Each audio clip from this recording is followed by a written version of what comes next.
கொஞ்சம் சாய்ந்தால் இலைகள் தாங்க வேண்டும். மங்கை கொஞ்சம் சாய்ந்தால் என் மார்பில் தாங்க வேண்டும்.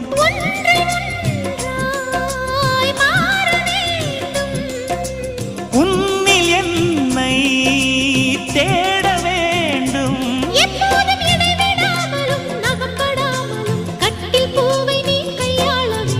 காதல் இல்லாதது ஒரு வாழ்க்கையாகுமா? கண்கள் இல்லாமலே ஒரு காட்சி தோன்றுமா? காதல் இல்லாதது ஒரு வாழ்க்கையாகுமா? கண்கள் இல்லாமலே ஒரு காட்சி தோன்றுமா? பெண்ணை தொடாதது ஒரு பெருமையா?